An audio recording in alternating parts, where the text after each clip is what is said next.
This podcast is sponsored by valleygivesback.org. What will you be remembered for? Name a Valley nonprofit in your estate plan and create a legacy that tells future generations what mattered to you. Making a gift that costs nothing during your lifetime is easy and revocable if things change. With a planned gift, you have the power to impact the Valley forever without affecting your current lifestyle. Your action inspires others to make a difference in their own way. Remember the Valley. Ask your accountant, financial planner, or attorney about planned giving options. Plan now. Give later. Impact tomorrow. Learn more at valleygivesback.org. For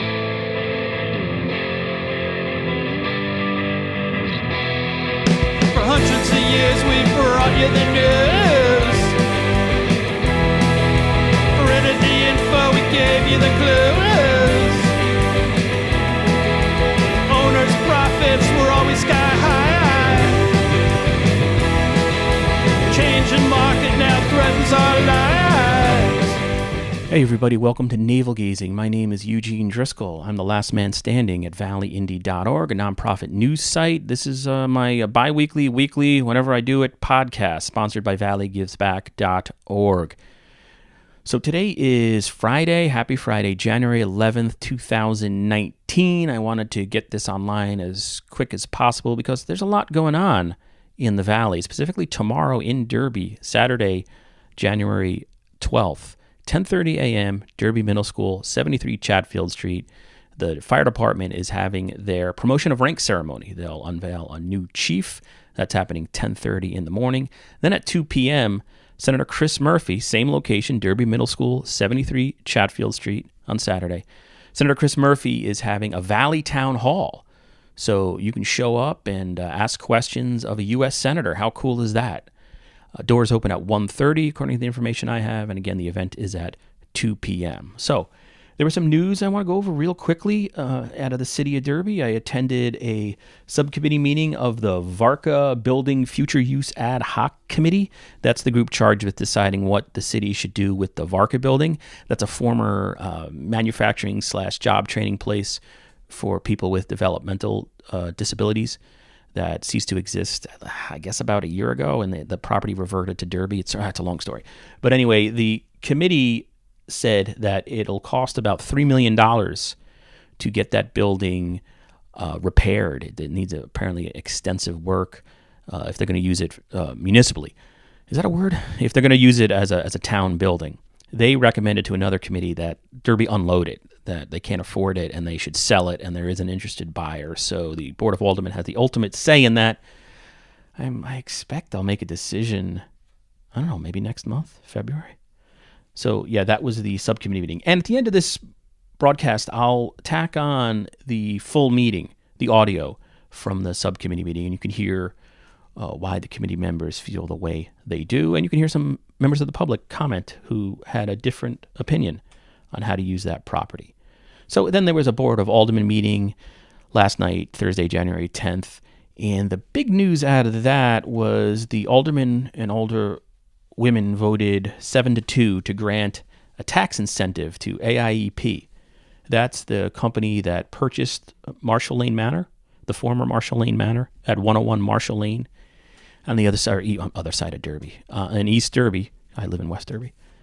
And they converted the building, dumped all this money into it, did all this work to convert it into a dormitory for international students who come to the country, primarily from China, and they go to area private schools.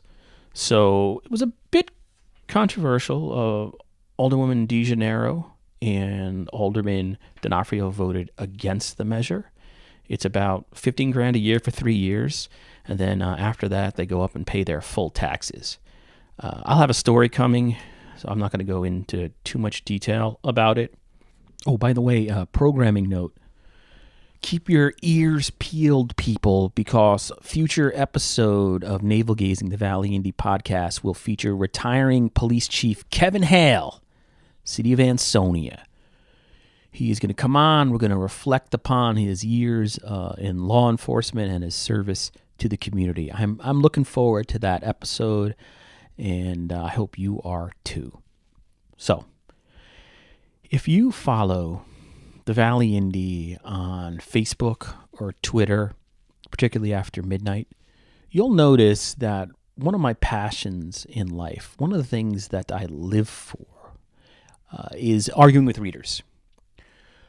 Just, my philosophy, hey, the people who support you by reading your site and sharing your content and giving you positive sort of reviews by word of mouth and maybe opening up their wallet or credit card once a year and donating to your website to keep you employed, why not make those people angry? If you're going to be condescending to someone, do it to the people who matter the most, or to the person that matters the most.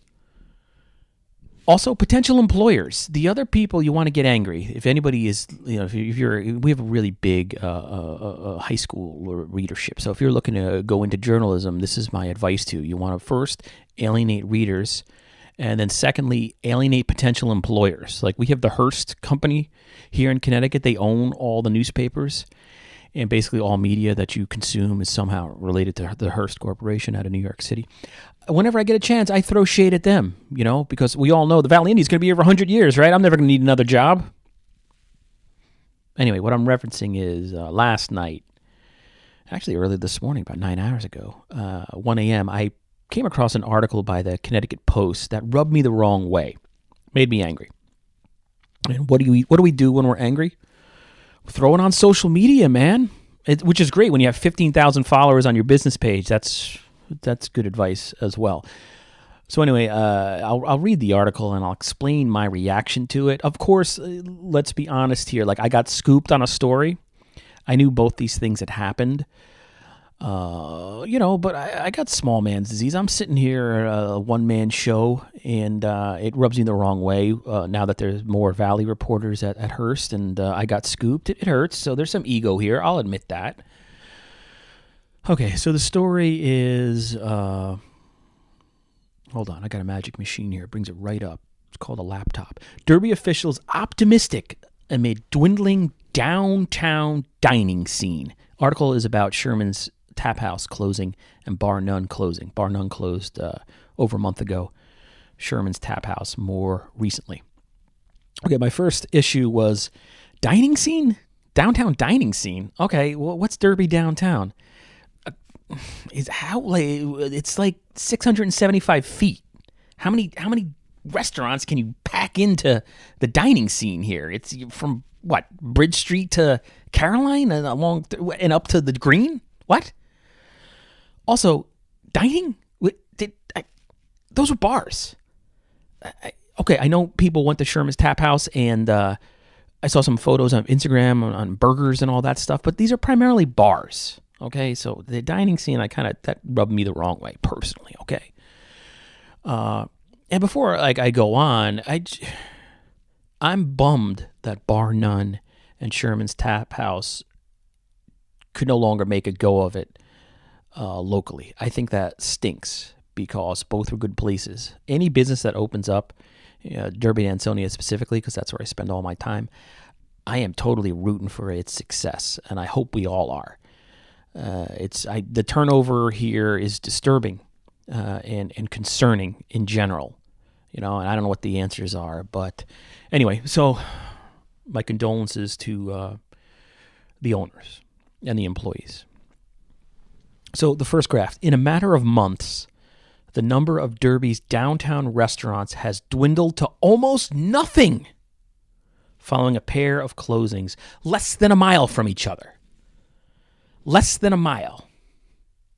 That phrase, couple of phrases there in that first graph. Almost nothing. Less than a mile. It jumped out of my laptop, my magic machine here, and it poked me in the eye and stuck a banana up my nose because I thought, oh, wait a second, 2 bars went out of business in Derby, but they were less than a mile each. That's true, but what else is less than a mile? What other things are less than a mile? From Sherman's Tap House at 181 Main Street, I wonder. Oh yeah. What's less than half a mile away? Almost nothing. What's less than a quarter of a mile away? Oh, I know. Other bars. Bad Sons. Bar on Roosevelt Drive, less than half a mile away. Dewdrop Inn, heard of them? Kind of successful. Less than half a mile away. Let's go the other direction there. River Rock Tavern, former tailgaters, less than a mile away. Less than a mile away is the Hops Company. Packed all the time to the point, I'm not even going to get into it. Less than a mile away. I think if you look across from Derby, less than a mile away, more bars. My point being, and I didn't make this point well when I posted, if you're going to do a trend story about 2 bars closing, you set it up in the first graph as a trend story, you got to focus on what else is there. Couldn't someone throw out there that maybe the bar market is saturated? Because there's bars everywhere. How many bars do we have if you just look at downtown Derby and downtown Shelton? There's a lot. There's a lot of bars. Saturated market? I don't know. I don't really know. So anyway, I put online a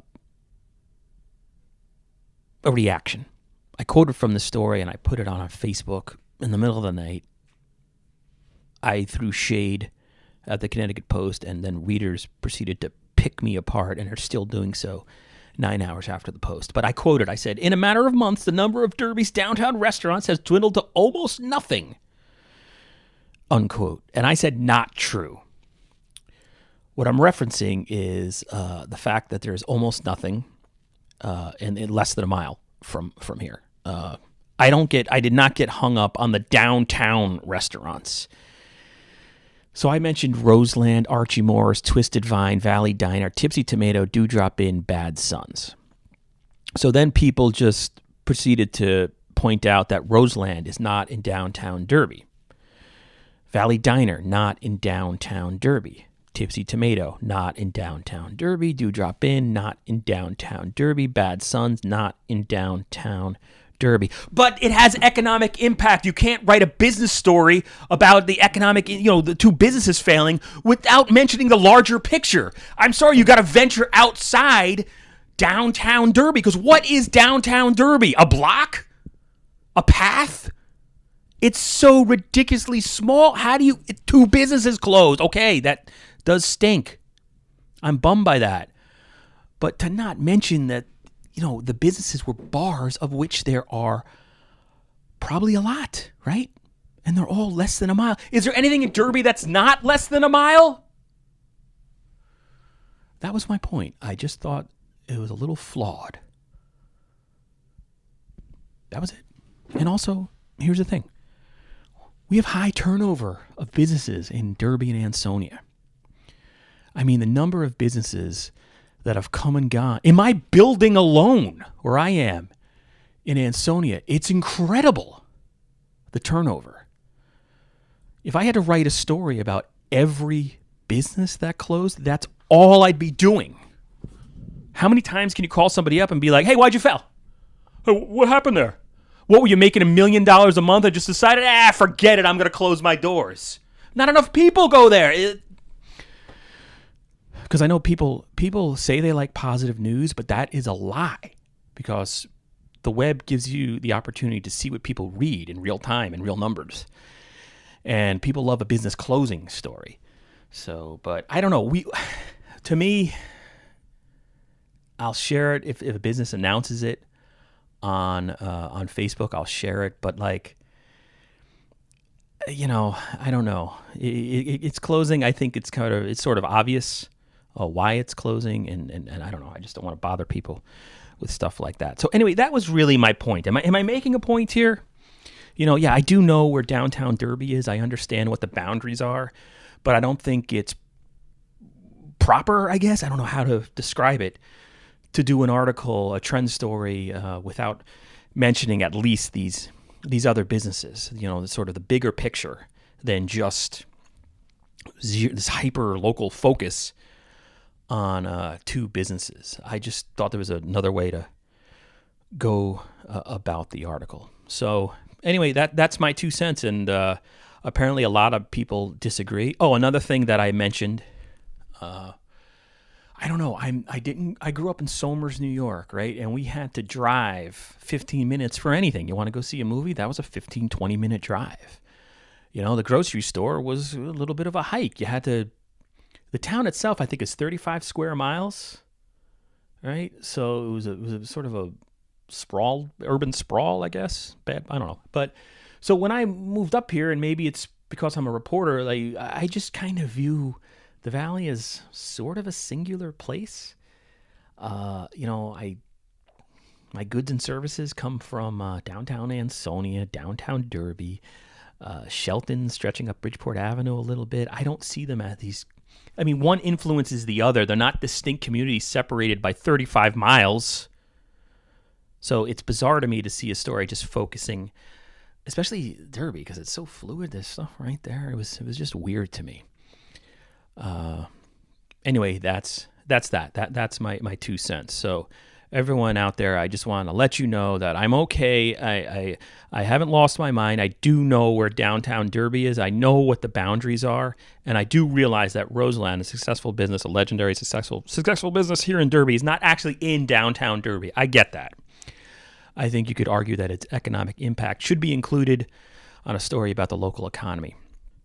All right, that's it. That's all I got. Let's now listen to, if you will, the VARCA Building Future Use Ad Hoc Committee, who revealed at Thursday night's committee meeting that the city just can't afford, in their opinion, to fix up the VARCA building and to use it for public use because it's going to run about $3 million, and ain't nobody got that kind of money. Here we go.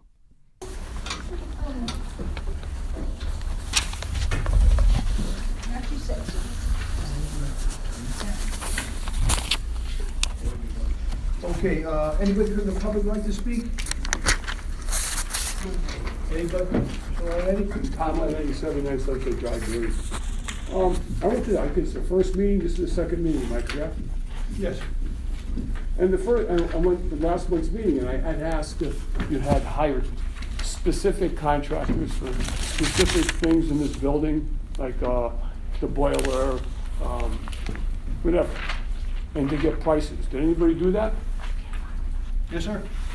And so you got a price on everything? Yes, sir. All right. No, I just wanted to make sure, because that was a concern of mine, that, everybody was rushing into it.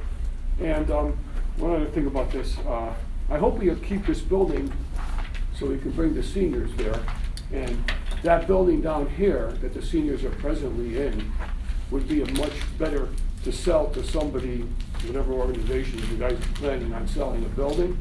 This way here, at least we can house the seniors on one flat versus 3 floors. Because when that elevator kicks out, nobody can get around. Everybody's stagnant up there. And it's been going out quite often. We just had to fix again. So, well, it breaks down a lot, whatever. Not anymore. No, God, don't jinx it. this is my public portion. Okay. I'm talking to you, I'm trying to talk to them. And another thing, if you do sell that building, I'd like to see if you can put that in a separate account for a specific reason versus getting in the budget and if they steal this, I'm not steal, borrow this to pay them, and we won't know where the money is if we do sell it. Then we can get a separate account, and that money would just go to certain schools or whatever you're gonna, okay, how you do it. But that's all I got today, thank you. Thank you. Is there anybody else from the public like to speak? Anybody else from the public would like to speak? And last time, anybody else from the public like to speak? Okay, public portion is closed.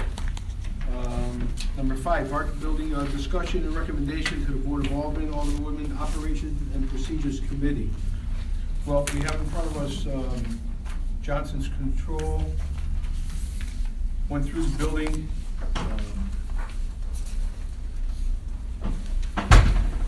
Proposed recommendations from the connected lighting, fire protection, security, DDC controls, roof replacement, mechanical HVAC,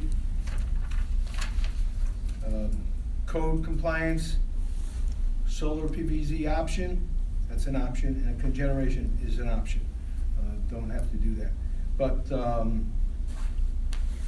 they have their price at approximately $3.5 million. How much? 3.5. I thought you estimated 1 million last time I was there. That was just figures talking about the roof, they're talking about the boilers, they're talking about everything that's in the building that has to be changed. This is sprinkler. Plus sprinkler, that includes the sprinklers. Yeah.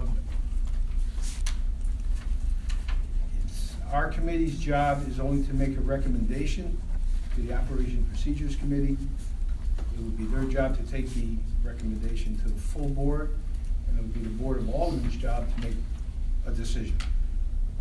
We are not making any decision for the city, we're just making a recommendation for our committee. Knowing that the new building for the paid-in building is coming online in a few months, we're gonna have to fund people to work there, we're gonna have to pay for electric, we're gonna have to pay for gas and maintenance. With this building here, you would also have to, if you made it a municipal building, everything that's in this report would have to be done except for the last two, which are options. And those options are about $600,000 to $700,000. So you can deduct that from the 3.7, and that's where we come up with the approximately $3 million fix. I mean, I certainly do not want to put this on the back of the taxpayers. I don't know where people think we're gonna get the money to do this. You know, when we first heard we were gonna get the building, Ansonia approached us. They needed a senior center because theirs was being taken away with development. We thought it'd be a great idea if we could get both towns together, but it's just too cost, just cost too much. I don't know where you're gonna get $3 million. If you did half of the work, you're still at 1.5 million. So I don't know where we would do this, and certainly with the tax burden of the sewer system and the new building coming online, I certainly as a taxpayer won't want to put it on our backs, and I don't want to put it on your back either. So I would like to make a motion to make a recommendation to the Operations and Procedures Committee to vote to sell the building. There is a buyer, you gotta put it out to bid, and it's up to the Board of Aldermen. I just had two questions. I don't know if you could hold your motion, Brian. Yeah. I know, I realize it's a big downer. When we saw this 8 months ago, we said, wow, we're finally gonna have a decent building for our seniors. It's a city building, it's a good location, and Sony is coming with us. But with the numbers that you see here tonight, I can't argue with the numbers. I can't argue and say, let's spend $1 million, $3 million, or let's put it out, have it for sale, and put it on the tax rolls.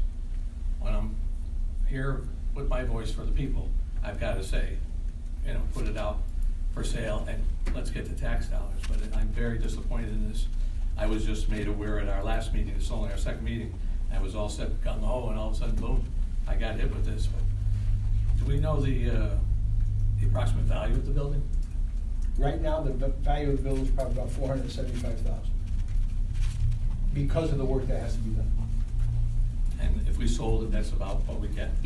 If you get that, it's gonna be, somebody's gonna have to really want it to put all that kind of money into it. Depending on what their use is. Exactly. All right, thank you. Any other questions? Judy? I mean, the only- All I can say is as the chairman of the tax board, that year after year, we just crunch the numbers just to take care of what we've got, and then to have a little extra over, so, because you need, you know, little maintenance here and there. And it's like, it's just very hard to do, so I just don't see, unless our revenue goes up. I mean, I think the seniors definitely need a new building. I think it makes more sense to me to look around more, to keep searching and find a building that also you like, but that's more ready to move in. So I mean, we would have to go out to bond or something. We literally, in the operating budget with the current grand list, just don't have that money, just not there. And I don't know where we take it away from, because that would be sketchy.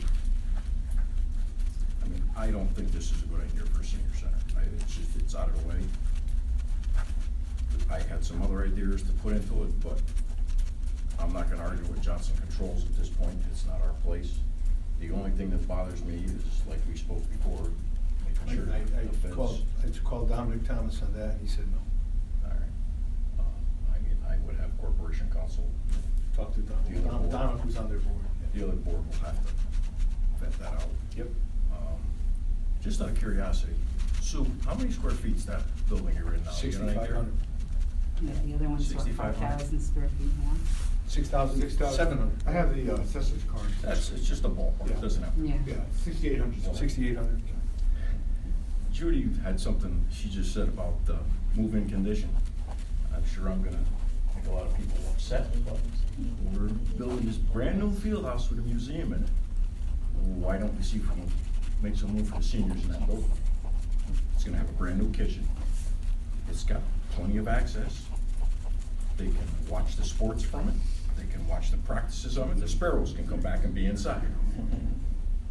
I mean, there's a perfect spot. They don't need a lot of space. That's something we can propose to the building committee. Yeah, it'd be kinda cool, actually. You know, they wanna go to the park, it's right across the street. They wanna play in the field, you got the field. You wanna use the track, it's right there. When I was in San Francisco many years ago, my youngest daughter was going to private school there, and it was a school, I don't remember what the building had been, but upstairs was a daycare and a school, K-6, and downstairs were the seniors. And then, it was just wonderful, because they would interact back and forth, and there was always something going on, and It's gonna be used anyway. You're gonna pay to heat it, you're gonna pay the electric. Okay, maybe we'd have to worry about some scheduling, but I don't know the footprint of the building, but yeah, that's a neat idea, I think. I don't think do the seniors want to be off on their own, or do they wanna be involved? I mean, well, even if they wanna be off, I mean, okay. practice is only there in the early afternoon. I mean, but as far as this building, I really think it's not the city. We can unload it, I think it's well worth finding them in the home. Any other discussion? Motion on the table, Second. all in favor? Aye. This is to approve its operation procedures. This is the Senate's operation. Any more discussion? Motion to adjourn, 6:12.